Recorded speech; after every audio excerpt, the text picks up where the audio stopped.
I can smell Sasquatch. I can smell him. It's like a skunk smell. That's why they call him skunk ape too. Smell it? Well, well, well, look at what we have here. Sasquatch. That's a Sasquatch den. I don't have a gun with me. We're gonna get out of here. I do have Tonka with me. All Sasquatch are afraid of dogs. It doesn't matter what size the dog is. It's like a bear or a mountain lion. They run from dogs. That's clearly a Sasquatch. That's a Sasquatch den. It reminds me of the time I was drug into a Sasquatch den, and I don't want to think about it. It's horrible. Tonka, here, let's get out of here, man. Bigfoot's gonna come back. Probably smells me already. It's true what they say about the anal rapings in the woods. Those aren't hillbillies, those are Sasquatch. We gotta get out of here, Tonka. I don't want to lose my virginity. I might have to come back here and do some noodling later this year and catch a catfish out of the stream. Certainly, it's a stream. That's an indication that catfish could be there. They could. They could. You never know. I keep thinking about that jerk-off that wanted to drill it into my head. That chaga, it's the placebo effect. What a dick. What a dick. Would it really matter? The whole thing about placebos are, you think that it's working. I'm a person that doesn't think that, natural remedies work. So, keep it to yourself, jerk. I'm the one that brought it up. You don't have to yeah, you're right, it's a placebo. I'm saying that might be an element to it, but I'm already like a person that's disbelieving in Chinese herbal shit anyway. Or it's a skunk. Or somebody's growing some real good weed, but that wouldn't be, man, it's too early in the spring. That's Sasquatch. Well, here's the stream right by the Sasquatch Den. This must be where they get their water. Clearly, probably fish for trout in here. I'm sure there's a ton of trout. That looks like a stream that would have catfish in it. I already found one chunk of chaga. We're really looking to see if I want to see black morels. It might be a little bit too early. One thing's for sure is it's beautiful out and that there's a lot of ticks out this year. Evidently the sort of mild winter, we have a lot of ticks, and it's true. I already found one on me. So I have off on, definitely. I don't want Lyme's disease. What the fuck is that? This is exactly what I wanted to use for mulch, is pine needles. It's way too expensive. And Home Depot doesn't even carry it. You can buy it online. Lowe's was about $100 for 200 square feet, like $120, something like that. That seems high.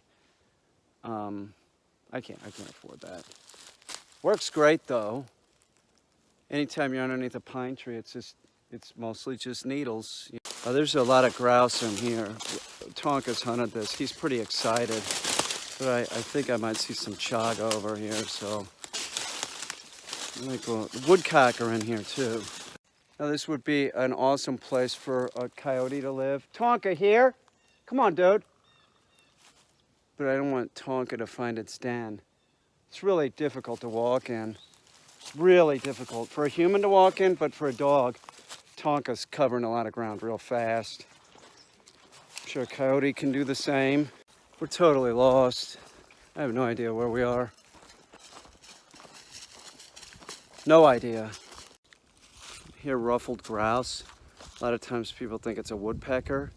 It's a ruffled grouse. It's springtime. It's mating season. It's not doing it now, but like that. That would be something I would send Tonka into, looking for grouse. See how close everything is together? So when there's leaves, you get one shot if you're lucky. Here's a sign that an asshole's been here.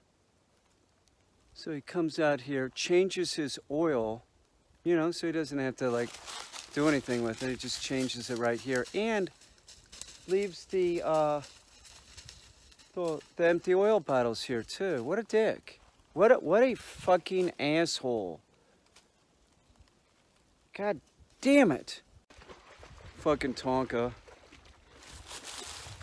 No, Tonka, you cannot eat that deer leg. Leave it for the coyote. That's the coyotes. That's not Tonkas. You know, when duck hunting, I duck hunt with a Browning A5. When goose hunting, I like a Mossberg. I do. Semi-auto. But when grouse hunting, like in this shit, single shot.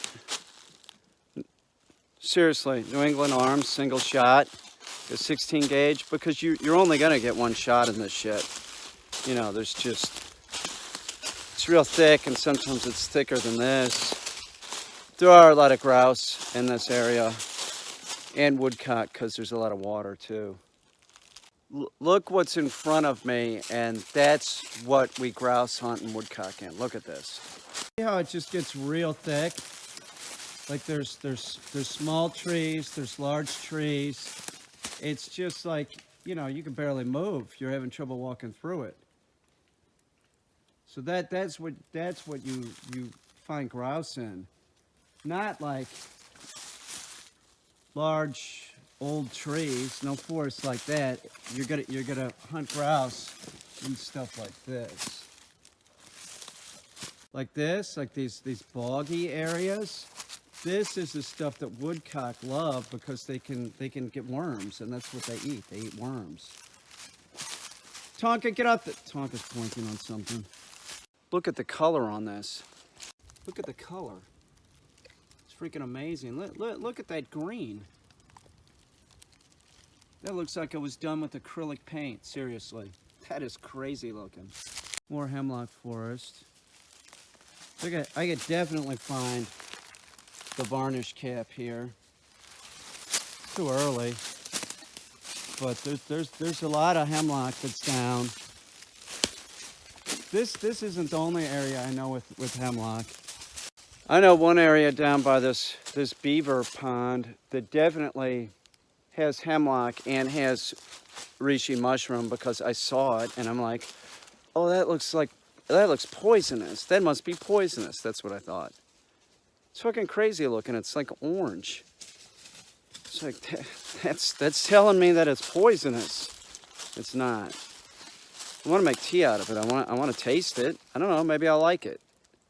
I don't know if it'll help with my hip. Chaga, I think, does. Fuck the bitch that, you know. Oh, it's a placebo. It's the placebo effect, definitely.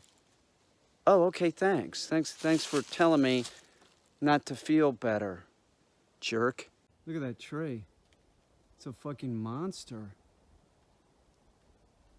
Jesus Christ. Little cooler. If I was closer, I'd grab it and drag it out of here. I'm not close. Now the thing about mushroom hunting that's exactly like hunting is like you're always like, well, there's probably one over that hill. So you just keep going, and that's sort of what I'm doing. Clearly it's too early for morels, but we're still looking for chaga. Chaga's not that common. You're gonna find it on birch trees. You know, it's... Tonka here? I just walked 4.5 hours in the woods. My leg's pretty tore up. It hurts. I ordered some sashimi and I had to get out of the car. It hurts. It's always like that though.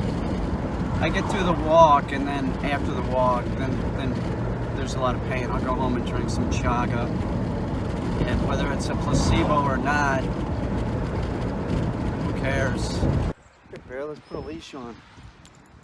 So we're gonna work on this, right? Here, Bear. Whoa. That's very good. Whoa. Nice job. Whoa. Whoa. Good boy. That's a good boy. Whoa. Good boy, Bear. Whoa. Whoa. Good.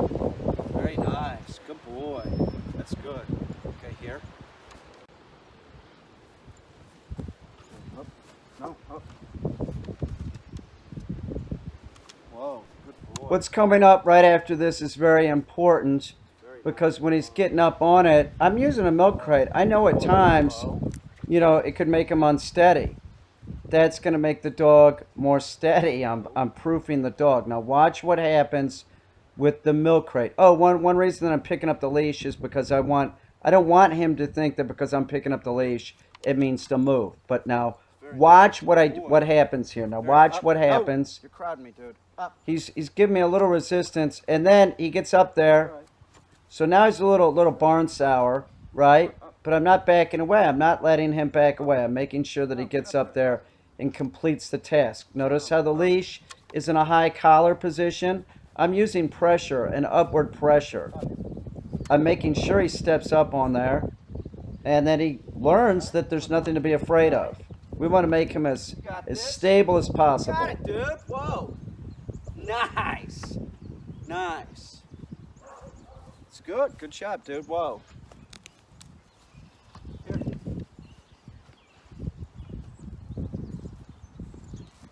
Here. Something that's noteworthy is when we're doing this, there's this truck out in front of my neighbor's house. So, you know, it's causing distraction. So, you know, I made a mistake. He just stepped up on the box wrong. That's why I use the box. They have to be more conscious of their position, which the position is, whoa, stand and don't move. Don't sit down. I want you to stand. That's very good. Good job, dude. Okay, here. Now, if you notice, I'm doing like the same thing, but I'm doing it like in different ways. Meaning I'm having him stay at heel, either in the whoa position or sit position, and then I'm stepping away, making sure that the dog understands that, you know, whatever I'm doing, it doesn't matter. I told you to do something. All the commands are implied that the dog stays. So now I want to get some hold in with the dog. So I have these objects in my pocket, and periodically through the day I'll have the dog will work hold. So he's starting to get it. I never worry about the dog's body language when I first start doing this. This dog's doing great. No. Now notice how I put it back in his mouth as quick as possible. So it's back in his mouth. Good. Hold. It's doing good. Hold. He's doing real good. Very nice. Very nice. Having him be on the box right there, it just keeps him in that whoa position. It just helps the dog learn. It also brings the dog up to a closer height so that I don't have to bend over. So now we're going to use the dumbbell, and we haven't used the dumbbell in a couple days. It weighs more. So I'm planning on him. He's going to try and drop it. See the truck out front? Total distraction to him. Drop. No. So he's doing pretty good. He wants to hold on to this. This is no big deal. But see, he is dropping. He's learning hold and drop. We still don't have him to the point where he's going for it. That should be, I don't know, about 5 or 6 more days, maybe a week, something like that. Very nice. But he'll be doing it proper. Now see how close I stay? And then if the dog starts dropping it, I'm reaching underneath to stop the dumbbell. Reach underneath. Okay? Always see I'm going underneath? I'm going underneath. Make sure and do that if you're teaching hold. That's pretty good, dude. That's real nice. But they're up. You got it, dude. Nice. Good job, dude. Hold. Hold. Hold. Hold. No. Hold. That's the shit that helps the dog learn. You stay in close. You be as quick as possible. Don't let the object fall to the ground. Very nice. It's okay if they try and drop it, but don't let it drop. And also keep the dog's head up. Like if the dog's head starts pointing down towards the ground, they're gonna drop it. That's another reason why I have him on a box. They have a tendency to stay like he's more like in a bird dog position right now. He's doing great. He's really doing great. No. No, drop. Very good. You're working on weave pulls with your dog and you're sort of following along. You've been doing the weave pulls. You've run them through there, sort of toe barring them, meaning you're using the leash for direction, and the leash might be sort of up, and there might be sort of pressure on the leash, and as the dog gets it, pressure is lifted. And that's where we're at right now with this, is that he knows what he has to do. He might make a mistake. He's not ready to do it off leash, but he's going through the weave poles. So we haven't been working this every day.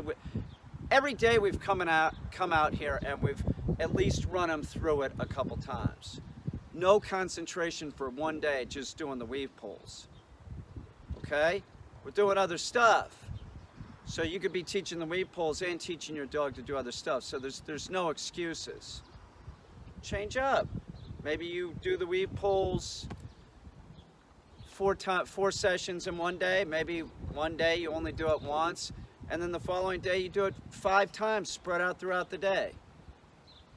Watch the leash and watch how well he's doing. You'll see that hey, Bear, you'll see that there's no pressure on the leash. Like when he was, going around and sniffing himself, there was pressure on the leash. That's what I'm talking about. So there's no toe barring, and he's following the cadence of weave here, weave here, weave here. Let's see how he does.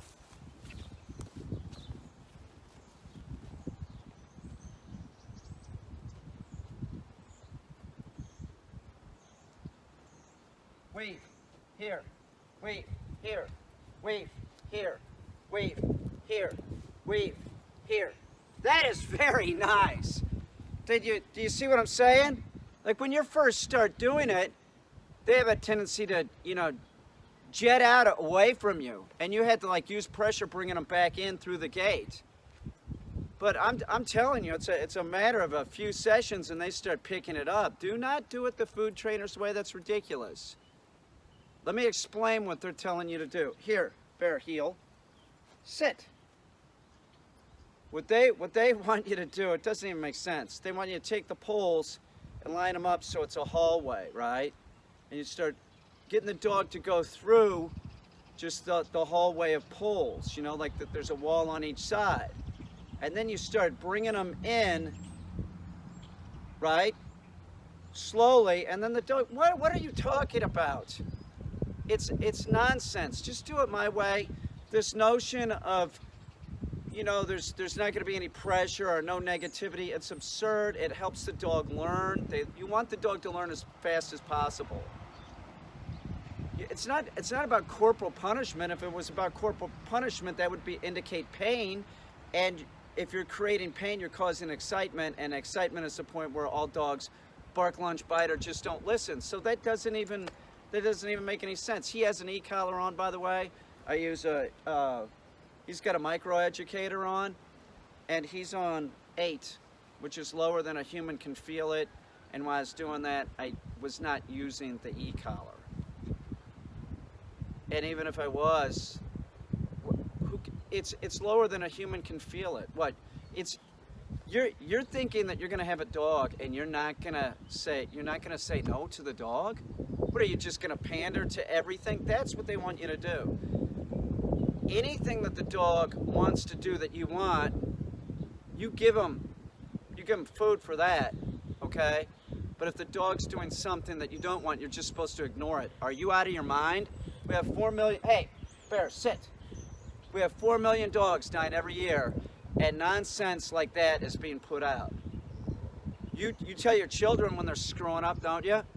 You tell, hey, little Johnny, knock that shit off, right? You say that. Why aren't people saying that to their dog, and why is this being sold to the not just the American public? This is a worldwide problem, this notion of purely positive dog training, which is a bastardization of operant conditioning. Operant conditioning is about both the positive and the negative, and the alleviation of both. If you just isolate the positive, it's not operant conditioning, it isn't science-based, it's nonsense. That is not what B.F. Skinner's talking about. That's one portion. And if you're going to take that approach, just know this about your dog. That your dog is a descendant of the wolf. So to think that you're not going to take the social structure of like a wild dog, into training of your canine is absurd. Of course, the dog's screwing up. You tell it, no, don't do that, do this. I'm in charge, you're not. He's living in a human world. He's doing great. Let's do it one more time. It's pretty good. It's pretty good. Heel.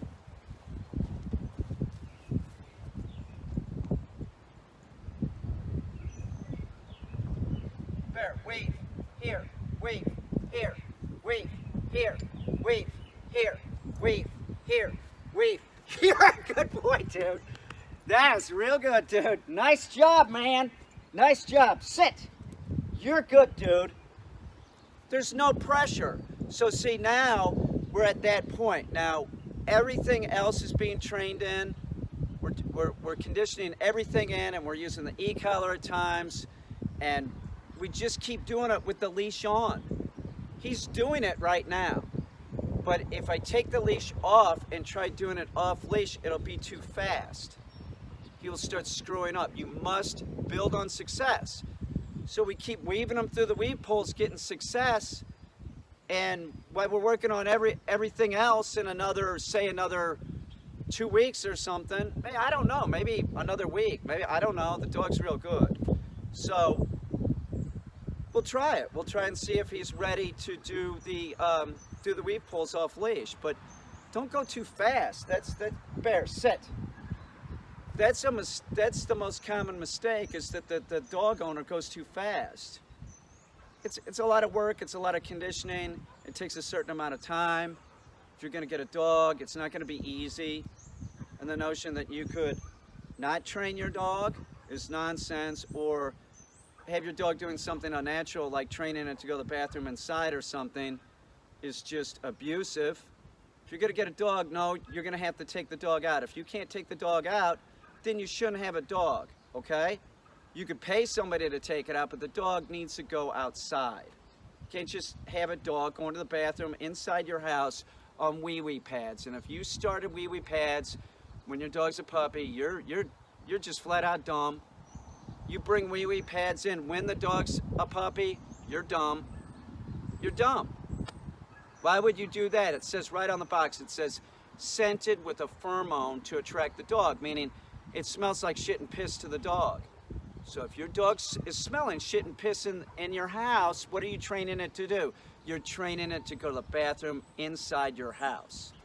Hey, Bear, knock it off. Here. What's he looking at? There's all kinds of birds flying around because it's springtime. He's a real birdie dog. Heel. No, heel. Sit. Much better. One thing that we're working on with Bear is that he bumps into the back of your legs. I noticed this right off the bat. A lot of these herding dogs will do this. It's a dominant thing that he's bullying me. I don't need this. His mom does it. I got a bad leg. She has bad legs too. None of us need this. And the fact that he's doing it, he's bullying us. He's using dominance. That's not good. So the bottom line is he had to stop. I don't let him do it. If he does it, I'm going to correct him. But we're also working on him just coming into heel and not touching my leg. So we'll do that using the milk crate, and also up front on the porch I have no, sit. I have 2 place targets set up. But what I want him to do when he comes towards this place target is to come around from back and walk up on it and sit. I don't want him to come to the side, because that's the problem. He's coming too close in and he's bumping into my leg. It's real obnoxious when he does that, and it's all about muscle memory. So get the dog to stop doing it. These are just, something to help the dog learn. That's all it is. So you could use something like this. A lot of times I'll use trash can lids, I'll use doormats, anything. It's a visual cue to help the dog learn. So I want him to come up around the back, so I'll walk him, right, and have him sit, and then we'll do it again here. No, heel. And he has to come back around here, back, no. Get up there, up, sit. Good, stay here. No, heel. Here, heel. Get up there, up, sit. Good boy, sit. Now I'll toe bar him a little bit. I'll make sure that he does it right. Meaning Tobar, I'll have pressure coming up and I'm leading him with the leash, making sure that he goes around towards the back. Because he will cheat and start doing it the way that he has been doing it. Heel. No, heel. Beautiful, sit. That's it. Good job, buddy. That's good, sit. Heel. No. He bumped my leg with his head, so I gave him a correction with the E-collar. It's on 8. No, sit. Heel. Sit. Good. It's good. Heel. Good. That's good. See, now he's getting it. He's getting it. Heel. Beautiful. Sit.